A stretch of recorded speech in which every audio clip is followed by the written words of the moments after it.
7월 9일입니다. 토요일입니다. 새벽 예배 나오시는 우리 성도님들을 환영합니다. 내일은 주일입니다.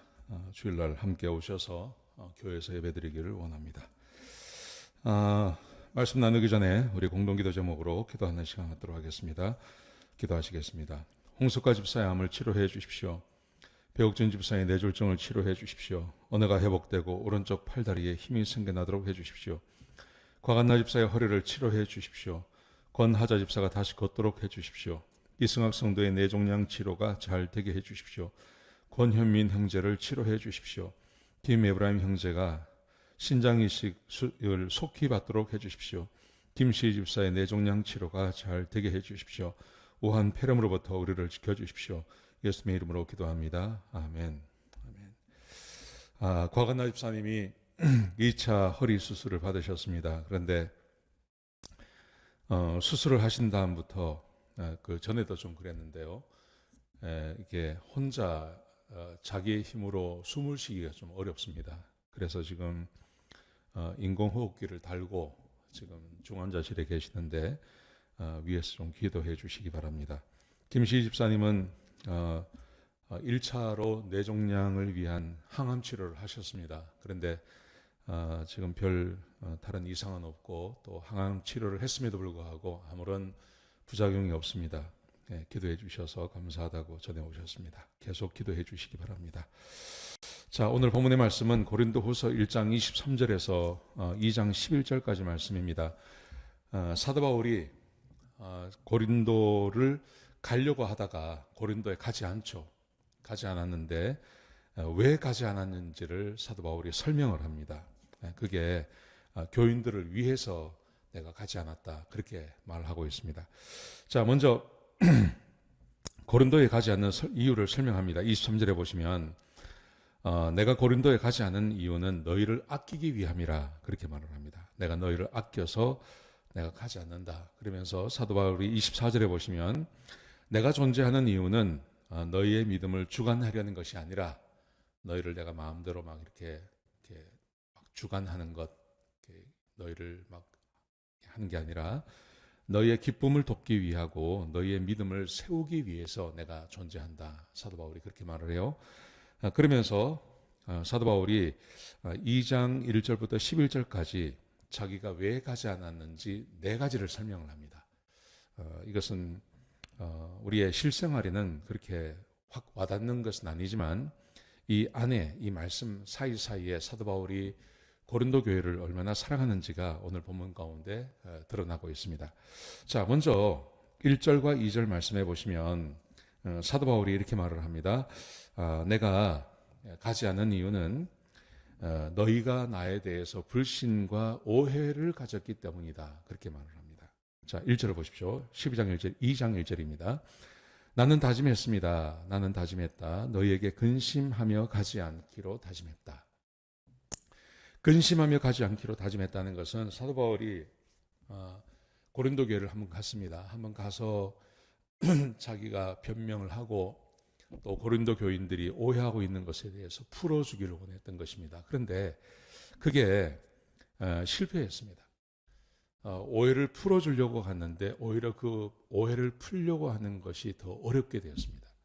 도로 더 불신이 생겼고 오해가 더 많아졌습니다. 그래서 사도 바울이 내가 한 번 더 가는 게 그렇게 도움이 되지 않겠다, 아마 이렇게 생각한 것 같습니다. 그래서 나는 가지 않는다. 너희에게 근심을 더 줄까봐 오해를 풀어주고 싶지만 내가 간다고 해서 이 문제가 해결되는 것은 아닌 것 같다. 사도 바울이 그렇게 말을 해요. 그래서 안 간다고 이야기합니다. 두 번째 이유는요. 두 번째는 그래서 편지를 씁니다. 직접 가지 않고 편지를 보냈다고 말합니다. 자, 3절에 보시면요. 내가 이렇게 쓴 이유는 이라고 말합니다. 내가 이렇게 쓴 이유는 내가 갈 때 나를 기쁘게 할 자에게 근심을 얻을까 염려함이라. 사도 바울이 편지를 썼다고 이야기해요. 여러분, 이 편지가 뭐냐 하면 고린도전서와 고린도후서 사이에 눈물의 편지라고 하는 별명이 붙은 편지가 하나 있습니다. 근데 이게 지금 이것은 없습니다. 이 편지를 보내는 겁니다. 한번 방문을 했는데 방문한 것이 효과가 없으니까 사도 바울이 편지로 눈물의 편지를 보냅니다. 그래서 자기를 변호합니다. 자기를 변호해서 자기가 그렇게 나쁜 사람이 아님을, 또 그 교회에 퍼져 있는 그 소문과 다른 사람임을 사도 바울이 자기를 변명하는 그런 편지를 보내죠. 그래서 사도 바울이 안 간다고 말하는 것입니다. 자, 세 번째는 5절에 보시면 이런 말씀이 있습니다. 누군가 나를 근심하게 했다면 나를 근심하게 한 것이 아니라 너희 모두를 근심하게 한 것이고, 이런 사람은 많은 사람에게 벌을 받는 것이 마땅하다, 이렇게 말합니다. 무슨 말이냐면요, 사도 바울에 대해서 나쁜 소문을, 악의적인 소문을 퍼뜨리는 사람이 있습니다. 그 사람은 마땅히 너희가 그 사람에 대해서 벌을 받게 해야 된다. 너희가 벌을 받게 하면, 그러면 내가 가겠다. 사도 바울이 그렇게 말을 하죠. 여러분, 이 사도 바울이 이 고린도 후서를 쓰면서 한 가지 보여주고 있는 아주 특이한 것은 뭐냐 하면, 고린도 교회가 문제를 스스로 해결하기를 기다리고 있다는 것입니다. 막 밀어붙이지 않아요. 또 방문을 해서 거기서 사람들의 잘못을 지적하고 자기가 변명하고 그렇게 하지 않아요. 편지를 보내고 기다려주는 거예요. 어떻게 기다리냐 하면, 너희가 스스로 문제를 해결해라. 그래서 나에 대해서 나쁘게 소문을 퍼뜨린 자, 그 자에 대해서 너희가 벌을 내려라. 그렇게 말하고 있는 거예요. 기다리고 있는 거예요. 기다려주고 있는 것입니다. 자기가 가서 막 푸시하고 문제를 스스로 해결하려고 하지 않고 교인들에게 조금 여유를 주고 있는 것이죠. 여러분, 저는 이것이 사도 바울이 이 고린도 교회를 지극히 사랑하는 한 증거 중에 하나라고 저는 생각합니다. 마지막 네 번째 보시면, 9절에 보시면 사도 바울이 이렇게 말해요. 너희가 범사에 순종하는지 내가 알기를 원한다. 그렇지 않습니까? 사도 바울은 교인들이 인정하지 않으면 아무런 권위가 없는 사람이에요. 교회 목사도 마찬가지입니다. 교회 목사에게 무슨 권위가 있겠습니까? 교인들이 인정하지 않으면 아무런 권위가 없는 존재입니다. 사도 바울이 그래서 말을 하고 있는 겁니다. 사도 바울이 나는 너희에게 너희가 나에게 순종하는지 내가 알기를 원한다. 여전히 순종하는지, 여전히 나를 사도로 인정하고 있는지 내가 알기를 원한다. 만약에 이것을 인정하지 않는다면 굳이 갈 필요가 없다는 거죠. 인정할 때만 사도 바울의 말이 먹히고 사도 바울이 전하는 그 말을 받아들일 수 있으니까요. 이렇게 하겠다는 것입니다. 네 가지를 이야기하죠. 왜 가지 않았는지. 근데 이 네 가지를 보면 처음에 첫 번째 갔을 때 자기를 불신했습니다. 방문한 것이 실패했습니다. 그래서 눈물의 편지를 보냅니다. 그리고 스스로 그 문제를 해결하기를 원합니다. 그리고 자기를 여전히 존중하고 있는지를 알기를 원하는 것입니다.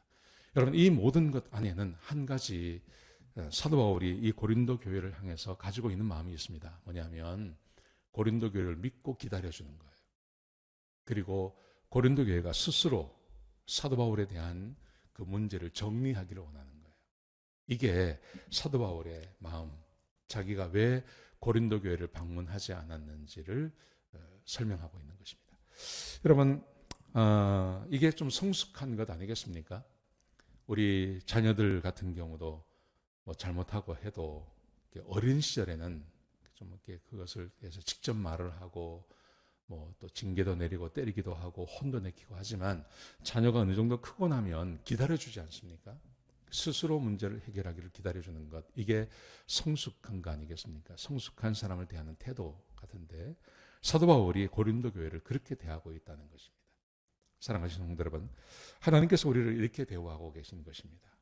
예수 믿은 지 10년 되고 20년 되고 이 깊어가는 이 믿음의 연조 가운데 하나님께서 우리를 대우하실 때 똑같이 하십니다. 기다려주시는 것입니다. 우리가 범죄하고 죄를 지어도 하나님께서 기다려주시는 것입니다. 바로 징계하지 않습니다. 사건들마다 건건마다 우리를 징계하지 않습니다. 하나님께서 기다려주시는 것입니다. 여러분, 이것을 오해하지 마십시오. 내가 죄를 짓고 범죄해도 하나님이 아무것도 하지 않고 가만히 계신다, 나를 사랑하신다, 그렇게 하시면 안 됩니다. 하나님이 기다려주시는 것입니다. 마치 사도 바울이 고린도 교회를 기다려주듯이 하나님께서 우리를 기다려주고 계시는 것입니다. 여러분, 이럴 때 돌이켜야 됩니다. 이 고린도 교회가 이때, 이럴 때를 기회로 삼아서 스스로 자정하고 스스로 자기들을 돌아보고 돌이켜서 사도 바울을 자기들의 사도로 인정하고 받아주는 것, 이게 매우 중요한 것이죠. 이게 성숙한 교회의 모습이라고 생각합니다. 성숙한 교회, 성숙한 그리스도인, 참아주고 기다려줄 때 스스로 자정하고 스스로 돌이키고 하나님을 하나님으로 인정할 수 있는 그런 교회가 되어야 할 줄로 믿습니다. 네, 성숙한 그리스도인 어떤 사람인지 우리에게 보여주고 있는 것입니다. 네, 같이 한번 기도하시겠습니다. 아버지 하나님, 우리에게 귀한 말씀 주셔서 감사합니다. 하나님, 성숙한 그리스도인으로 산다는 것이 어떤 것인지 우리에게 말씀해 주시니 감사합니다. 하나님께서 기다려주시고 인내하실 때 우리가 스스로 내 죄를 깨닫고 하나님께로 돌아갈 줄 아는 그런 성숙한 그리스도인들이 될 수 있도록 인도하여 주옵소서. 주님 감사합니다. 예수님의 귀하신 이름으로 기도드렸습니다. 아멘.